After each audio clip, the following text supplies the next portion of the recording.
Lecture number मुस्लिम विधि 12 है और हमारा ऑफिशियल लेक्चर नंबर 151 है। आज हमारा टॉपिक का जो सार है या स्टार्टिंग समझो, सार तो क्या कहें, किसी बच्चे की पैतृकता कैसे डिसाइड हो, कैसे माना जाए कि ये बच्चा अपने माँ बाप का ही है, और कोई व्यक्ति अपने आचरण से ये कैसे सिद्ध कर सकता है कि बच्चा उसी का है। तो आज 3 इशू है हमारे पास में, उन तीनों के उत्तर हम मुस्लिम विधि में खोजेंगे। तो सबसे पहला है पेरेंटेज, लेजिटिमेसी और एक्नॉलेजमेंट। पेरेंटेज पैतृकता डिसाइड करना, माता पिता कौन है। लेजिटिमेटी जेन्युइन बच्चा है, मतलब लीगल है या इलीगल है। एक्नॉलेजमेंट कितना एक्नॉलेजमेंट किन परिस्थितियों में कौन व्यक्ति किसी बच्चे को देता है। तो ये सब बातें जो है व्यवहार में कैसे लगे कि ये बच्चा उसी का है, इन सब बातों को दिए ये लेक्चर नंबर 12 इस पर प्रकाश डालेंगे। तो सबसे पहले तो आप ये सोचो पैतृकता के लिए चाहिए क्या। एक स्त्री और एक पुरुष, नेचुरल सी बात है ना। एक स्त्री और एक पुरुष, उनके वैध संबंध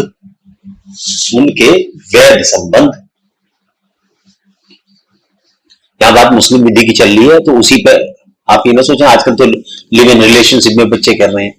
यूरोप में तो बिना शादी के बच्चे हो रहे हैं। यहां जो बात चल रही है वो एक मुस्लिम लॉ की चल रही है। तो पहली बात, शादी हो, निकाह हो, मतलब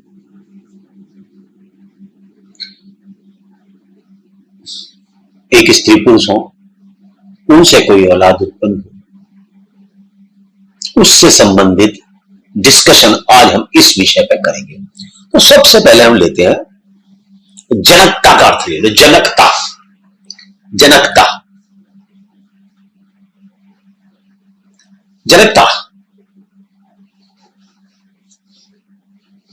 जनकता से हम ले सकते हैं मत पेरेंटेज, और मातृत्व से केवल माता, और पितृत्व से केवल पिता।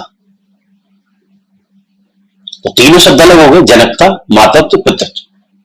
तो पहला जनकता को देखें। माता पिता और संतान के बीच जो संबंध है, माता पिता तो जो है, और संतान और बच्चे के जिन संबंधों को जोड़ने की व्यवस्था माता पिता से करता है, उस सिद्धांत को हम जनकता का है कहते हैं।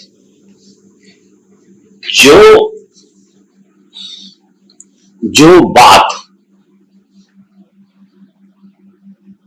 या जो कथन या जो व्यवहार किसी बच्चे को किसी स्त्री और पुरुष को दोनों को साथ लेके चलना पड़ेगा मुझे। स्त्री और पुरुष किसी बच्चे के मां बाप हैं, इसके जो बीच में जो संबंध है उसको जनकता कहते हैं या पेरेंटेज कह सकते हैं। अर्थात जनकता मैं शॉर्ट में ही बताऊंगा, फिर आगे डेवलप आप कर लेना, क्योंकि कहानी बताना मेरा काम नहीं। मुझे आपके दिमाग में जहन में बैठा ली बात जो आप देखिए आपकी एक बार समझ में आ जाए तो आप 1000 बार एक्सप्लेन कर सकते हो, 1000 लाइन लिख सकते हो किसी बात पर। नहीं समझ में आए तो कुछ नहीं है। तो जनकता, मातृत्व, ये मातृत्व का मतलब होता है जहां मां और बच्चे के ही संबंधों के बारे में बात हो रही है। पितृत्व जहां पिता के ही बच्चे से संबंध के बारे में होती है, और जनकता मां और बाप के दोनों के संबंध में बात हो रही है। तो मातृत्व, मां और बच्चे के बीच में क्या कानूनी संबंध है, क्या वैधानिक संबंध है, मातृत्व। पितृत्व, पिता व संतान के क्या वैदिक नहीं है, वैध संबंध है, लीगल संबंध है। तो ये बात जो है पितृत्व डिसाइड करेगा। दोबारा मैं समझता हूं, बताने की जरूरत नहीं है, वीडियो रिप्लाई करके भी देख कर समझ सकते हैं आप, एक बार बता दिया बतेरा होता। अब जब ये बात समझ में आ गई हमें, पेरेंटेज क्या है और माता, एक बात आप याद रखकर चलो,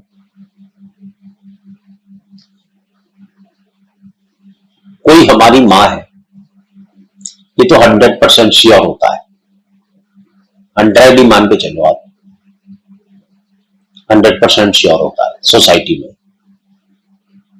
लेकिन कोई हमारा पिता है ये ऑलवेज डाउटफुल रहता है। ये एक विश्वास का मैटर है, दिस इज मैटर ऑफ विश्वास किया जाता है कि हाँ भाई ऐसा है।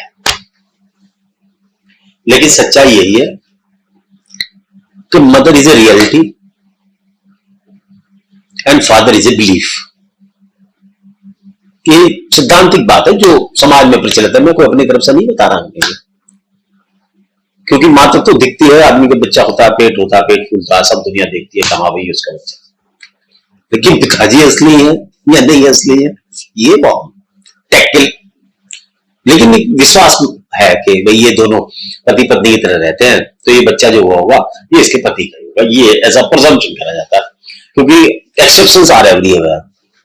अच्छी औरतें, अच्छे बुरे व्यक्ति सब जगह पाए जाते हैं, इसमें कोई दो राय नहीं है। तो यहां हम जो बात कर रहे हैं मातृत्व पितृत्व की और जनकता की, तो यहां जनकता में माता पिता के जो बच्चे से संबंध है, मातृत्व में माता के जो बच्चे से संबंध है, तो पितृत्व में जो पिता के बच्चे से संबंध है।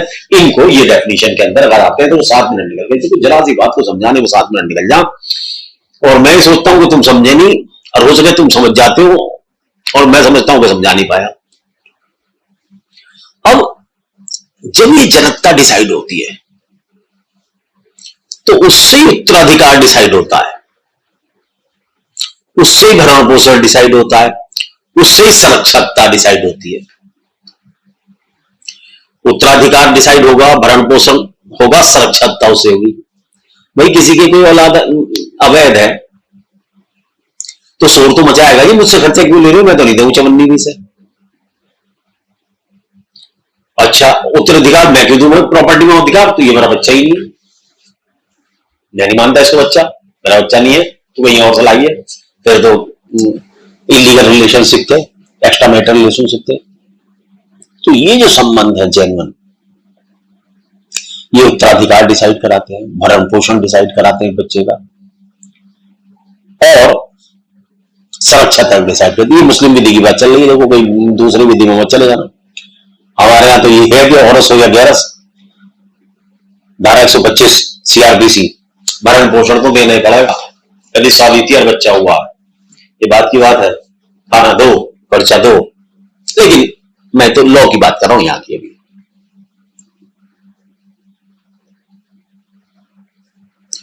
सुन्नी विधि की बात कर लेते हैं थोड़ा यहीं पर। सुन्नी विधि में जो औरत बच्चे को जन्म देती है वो उसकी मां है, ये नियम ठीक है, अच्छा नियम है। चाहे जन्म वैध हो, वैध समागम से हो अर्थात सेक्सुअल रिलेशनशिप से हो, या अवैध, मां में कोई अंतर नहीं आएगा, मां ही रहेगी। चाहे सुन्नी विधि में, चाहे जेन्युइन तरीके से बच्चा पैदा हुआ, चाहे इलीगल सेक्स था, सुन्नी उसे अडॉप्ट करते हैं। मतलब अडॉप्ट मीन्स मां का दर्जा रहेगा, मां का दर्जा खत्म नहीं होता। और जो अवैध संतान भी हुई है वो भी अपनी माता के प्रॉपर्टी में हिस्सा ले सकती है, जो माता को मिले अपने बाप की तरफ से उसमें हिस्सा ले सकती है, लेकिन अपने अवैध पिता की संपत्ति में से हिस्सा नहीं ले सकती। क्योंकि पहले कोई पद्धति नहीं थी जिससे डिसाइड किया जाए कि ये असली बाप है या नकली, इसीलिए तो बेनिफिट दे दिया उसे।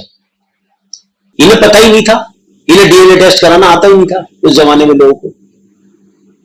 तो ये लॉ देखो कैसा आया सामने। लेकिन अवैध पिता की संपत्ति में उत्तराधिकारी नहीं था, इसके लिए लीगल मैरिज जरूरी थी, निकाह जरूरी था। मतलब अगर किसी व्यक्ति ने निकाह नहीं कर रखा था और लेकिन वो उससे रिलेशनशिप में था किसी और से, तो चलो वैध नहीं, उसकी प्रॉपर्टी में हिस्सा भी नहीं, ऐसा नियम की बात चल रही है यहां पे। तो पिता अगर कोई जो पुरुष है, उस पुरुष की, यहां पुरुष की बात चल रही है, पिता की बातें नहीं चल रही, उस पुरुष की संपत्ति में हिस्से को भी मना करती है यदि उनके बीच में निकाह मान्य नहीं था, निकाह नहीं था। तो ये चलो, ये तो रही इनकी सिया के सुन्नी की विधि। अब सिया विधि पे भी प्रकाश डाल लो गुरु जी, आप जब यहां तक आ ही गए तो सिया विधि पे भी प्रकाश डाल लो। सिया कहते क्या कहते हैं जनाब, सिया की सुन लो। अब ये सोचना तुम, कोई बच्चा जावे तो जावे कब, मातृत्व के लिए विवाह जरूरी है, सिया विधि। जब तक विवाह नहीं होता तो मां नहीं बन सकती औरत। जब निकाह होगा तभी मां का अधिकार है, अदरवाइज नहीं। मॉडर्न जमाने में तो चल रहा सब कुछ, अब नहीं चल रहा, इनके यहां नहीं चला, ना चले। अब भी सोसाइटी में कहां चलता है, लेकिन कुछ वेस्टर्न कल्चर्स हैं जो कर रही हैं, लेकिन यहां नहीं है, अपने इंडिया में नहीं चलता। तो सिया विधि के अंदर मातृत्व के लिए विवाह चाहिए। अब जब बच्चा हो गया, मान लो सपोज करो इलीगल हो गया, अब उसकी क्या स्थिति हो गई, अब तो हो ही गया, कर लिया जिसे करना। अब कुछ बताओ तुम्हारे पे क्या विधि, आपकी विधि सुन लो, इनकी क्या है जी।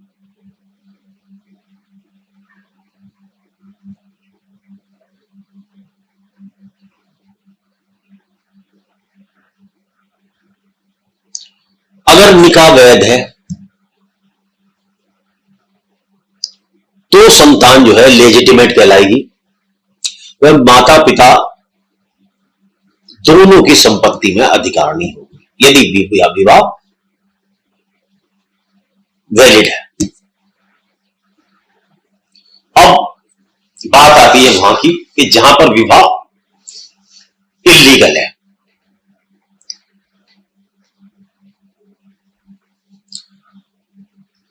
ना तो मां की संपत्ति में से वो बच्चा हक लेगा, ना पिता की से लेगा यदि निकाह हुआ ही नहीं है उस औरत का। ना तो मां की संपत्ति का मालिक, ना पिताजी की संपत्ति का मालिक, ना अम्मा अम्मी रही ना अब्बू। तो वैलिड निकाह is first requirement for Siya marriage, for inheritance, property के उत्तराधिकार के लिए सिया विधि में विधि मान्य विवाह निकाह अनिवार्य है। Otherwise no right of property और हेरिटेज। पैतृकता का मतलब उत्तराधिकार का अधिकार खत्म हो जाएगा। अर्थात ना तो मां की संतान कहलाएगा ना बाप की, अर्थात अवैध संतान हो जाएगी। वैसे ही एक छोटा सा सोचने के लिए, बच्चा जाए तो जाए कहां।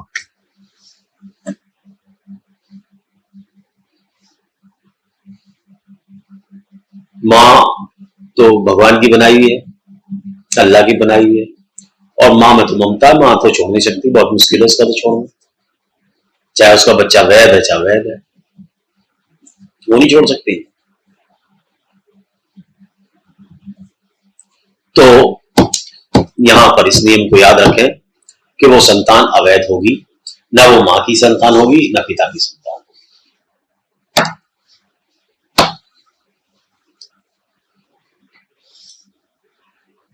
अब क्वेश्चन आता है कि पितृत्व कैसे स्थापित हो। पिता ही बाप है, ये क्वेश्चन बहुत इंपॉर्टेंट है।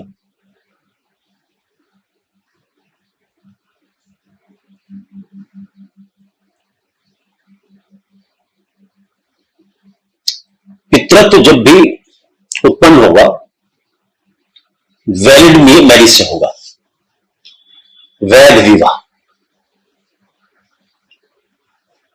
अनियमित विवाह भी है तो भी पितृत्व हो जाएगा, लेकिन शून्य विवाह से नहीं होगा। शून्य विवाह अर्थात नेगेटिव विवाह, नेगेटिव विवाह बता रखे हैं आगे, उनके बता रखा कि नेगेटिव से मतलब मेरा है निषिद्ध कैटेगरी में विवाह, मां बेटे का विवाह, अपनी बेटी से विवाह, सगी बेटी से निकाह, ये असिद्ध पद्धतियां हैं, इसके लिए मैं मना कर रहा है। तो ये शून्य विवाह होगा।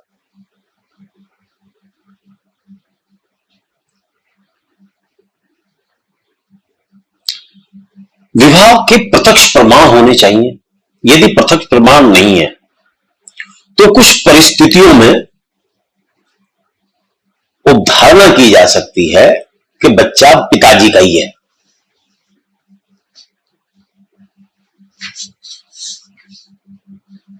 मातृत्व का तो क्लियर है जी, बता दिया मैंने आपको। मां तो पेट में लेकर बेचारे को घूमती है, कहां ले जाएगी, दुनिया देखेगी, पिताजी का कुछ नहीं दिख रहा।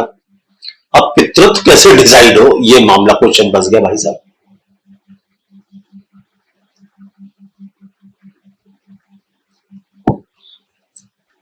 अब पिताजी क्या करें? तो पिताजी का विवाह पहले असली होना चाहिए, निकाह होना चाहिए, तब पिताजी बनेंगे, नहीं। दूसरा, लगातार उस औरत के साथ रहते हो तो माना जाएगा कि इन्होंने बच्चा पैदा किया है, या इन्हीं के शारीरिक संबंधों से बच्चा आया। या पिताजी ये स्वीकार करें, हाँ भाई ये बच्चा मेरा ही है, उसको साथ ले में घुमावे, गोद में लेके घूमे और प्यार दुलार जो नेचुरल, तो बच्चा मान लिया जाएगा कि ये उनका है। तो यहां हो गया, ये पैतृत्व डिसाइड हुआ एक्सप्लेन करके, और उधर मातृत्व हो गया, और पेरेंटेज इन दोनों के समागम से। अब यहां से दूसरा चैप्टर चालू होता, धर्मस्था।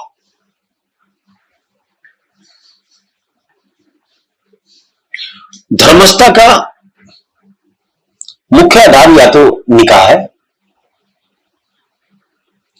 या दूसरा है अभिस्वीकृति, एक्नॉलेजमेंट।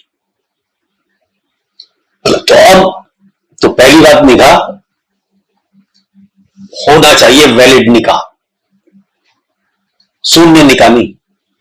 और दूसरा यह है कि अभिस्वीकृति, कि स्वीकार करो, एक्नॉलेजमेंट करो कि हाँ जी मेरा है।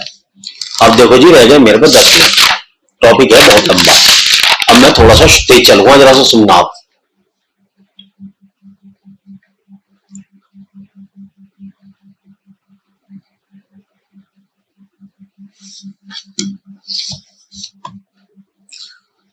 लेजिटिमेसी कैसे डिसाइड हो? अभी तक तो मातृत्व और पितृत्व संबंध में लग गए आपके 19 मिनट।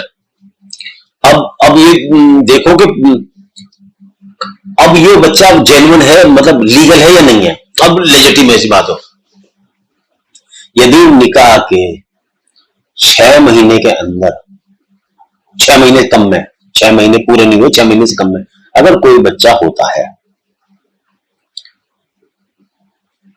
तो वो लेजिटिमेट नहीं होता। यदि उसका बाप अस्वीकार करता है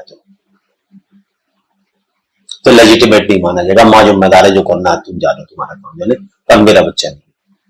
तो धर्मस्था पहले क्वेश्चन ऐसे डिसाइड होती है। दूसरी, जहां बच्चा 6 महीने के बाद होता है, अर्थात 7वें महीने में होता है, 6 महीने पूरे हो जाते हैं उसके बाद होता है, तो वो धर्मज है।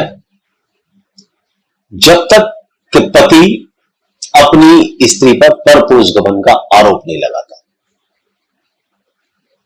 अगर वो ऐसा आरोप लगाता है तो फिर वो भी लेजिटिमेट नहीं रह जाएगा, अवैध। तो जब आरोप लगा दिया तो फिनिश हो गया मामला। अब आइए विवाह विच्छेद के पश्चात। ये तो थी जब विवाह रहते हुए धर्मस्थल की डिसीजन। अब विवाह विच्छेद के पश्चात भी डिसाइड करना है कि बच्चा लीगल है या इलीगल है। विवाह विच्छेद सिया में सुन लू पहले, फिर सुननी ने सुन लेना, फिर उसमें सुन लेना। कोई और भी रहते हैं ना इनमें, सफी की।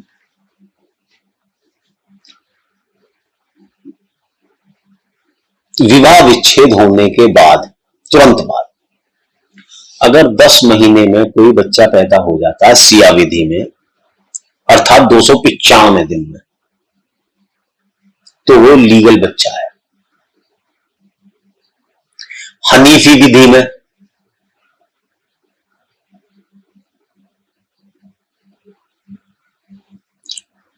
2 चंद्र वर्षों में 500-600 दिन के करीब, 600 में कुछ दिन करीब, एक चंद्र वर्ष 295। अब मैं देख लेना, मैं याद नहीं मुझे कितना, सर 295 दिन का होता है चंद्र वर्ष। देखना पड़ेगा, मोबाइल इस समय मेरे पास है नहीं। तो यदि 10 महीने में चंद्रमास देख लेना, नेट पर देख लेना, 10 चंद्रमास में अगर हो जाता है बच्चा सिया विधि में तो जेन्युइन है, लेजिटिमेट है। लेकिन हनीफी विधि में अगर 2 चंद्रमास के अंदर होता है, 2 चंद्र वर्ष, मास नहीं, चंद्र वर्षों में भी हो जाता है, 2 चंद्र वर्ष, वो बात कर रहा हूं मास की, वो 10 चंद्र मास है, तो भी हो जाता है, तो हनीफी विधि में वो जेन्युइन है। सफी और मलकी में 4 चंद्र वर्षों के भीतर भी धर्मज होगा। अगर 4 चंद्र वर्ष भी हो जाएंगे, अगर साल भर 365 का भी लगाओ, मेरे साथ 295 मैंने कहीं पढ़ा, 295 क्या दे, तो भी आप लगाओ, तो ये तो 4 साल ही की बात कर रहे हैं। लेकिन चलो इनका लॉ है, हम इसमें तो we can not interfere in it. तो आप ये समझ लें सियाग में 10 महीने के अंदर बच्चा हो जाता है चंद्रमास में, तो और हनीफी में 2 चंद्रमासों में अर्थात 24 महीने में, 24 चंद्रमास में होता तो भी जेन्युइन है। और सफी में यदि 1248 चंद्रमास में भी होता तो भी धर्म संतान कहलाती है। अब भारतीय साक्ष्य अधिनियम की बात कर लेते हैं भाई साहब।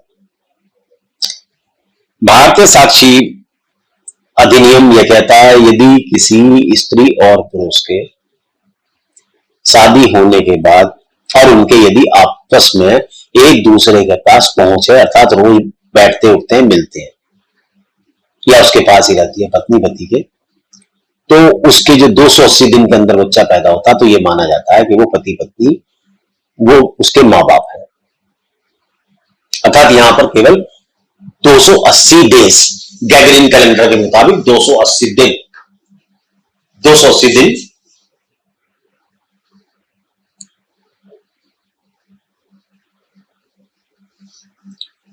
नौ महीने करीब मान सकते हैं, 9 महीना, 9 महीने।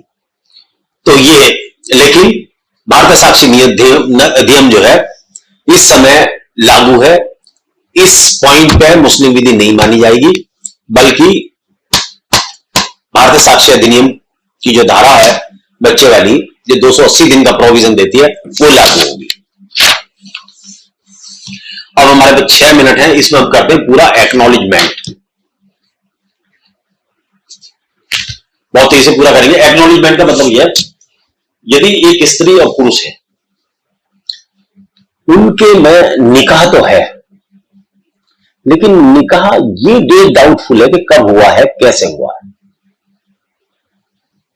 या प्रमाण पत्र मिलने में कोई देरी है, या प्रमाण पत्र खो गया है, या मिल नहीं पा रहा। तो ये प्रिज्यूम किया जाएगा कि बाप जब ये कहता नहीं कि ये मेरा बच्चा नहीं है और उसे स्वीकार करता है, उसके साथ ऐसा रहता है जैसे सगा बाप रहता है, जैसे और बच्चों का सगा बाप कहता है, उसको सब कुछ अपना समझता है, तो समझो वो उसे एक्नॉलेज कर रहा है, अर्थात अपनी अभिस्वीकृति उसके जेन्युइन होने पर दे रहा है। लेकिन उस अभिस्वीकृति का मतलब ये ना सोचें कि निकाह होगा ही नहीं बीच में।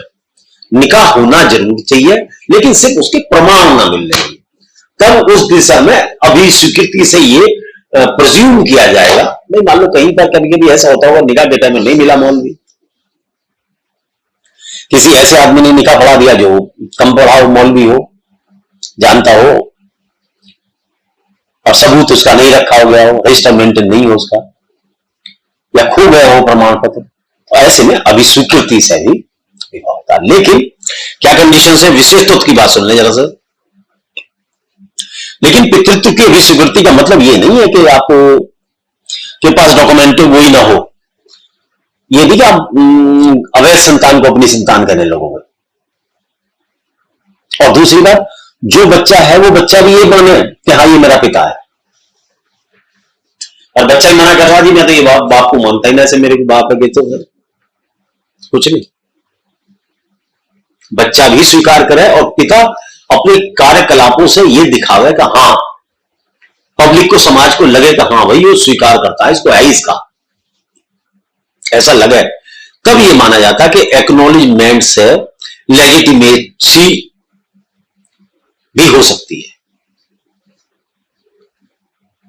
अभिस्वीकृति स्पष्ट शब्दों में की जा सकती है या परिस्थितियों से उपलक्षित भी हो सकती है। अर्थात जैसे मैंने बताया, परिस्थिति एक तो डायरेक्ट है सर मेरा अच्छा है, एक है कि जैसे लोग देखते हैं और लोग अपने माँ बाप बच्चों के साथ रहते हैं, ऐसी वो भी रहता है, और कभी कोई हिल्लो इज्जत नहीं करता और उसे अच्छी तरह डील करता है,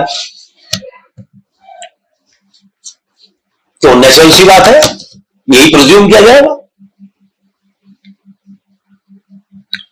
और खुला व्यवहार करता है जैसे और लोग पुत्र के साथ करते हैं अपने के। अभिस्वीकृति पुत्री की भी हो सकती है और पुत्र की भी हो सकती है, इसमें कोई दिक्कत नहीं है, दोनों की हो सकती है, लेकिन उसको पिता अनुमोदित करे।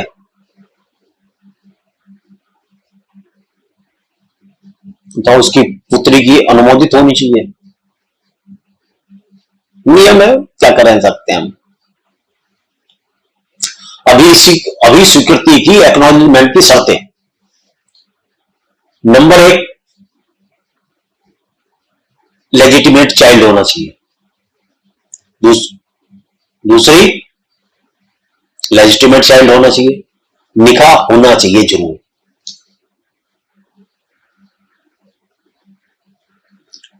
शून्य निकाह नहीं होना चाहिए। जो बाप ये कह रहा है मेरी औलाद है, वो वैसा होना चाहिए, इंटेलिजेंट होना चाहिए, बुद्धिमान होना चाहिए, सब पता होना चाहिए। और पिता पुत्र की उम्र में कम से कम 12.5 साल का अंतर हो, और जो बच्चा है वो भी कह रहा है कि हाँ ये मेरे पिताजी हैं, तब। और स्पष्ट शब्दों में होनी चाहिए स्वीकृति।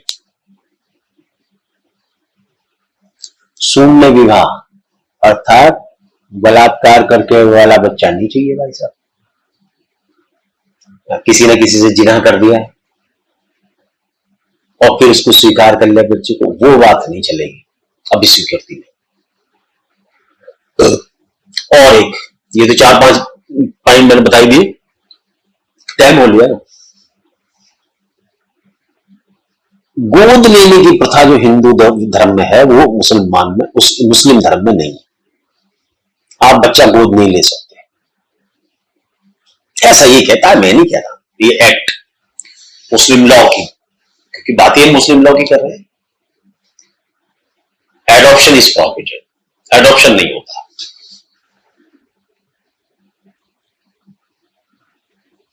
ये सारी बातें जो मैंने वहां बताई हैं, इसी से उत्तराधिकार डिसाइड होता है, मातृत्व, पैतृत्व, एक्नॉलेजमेंट, इन सब से डिसाइड होता है। तो ये हमारा टॉपिक था आज के लिए। नमस्कार, आगे देखते हैं क्या होगा।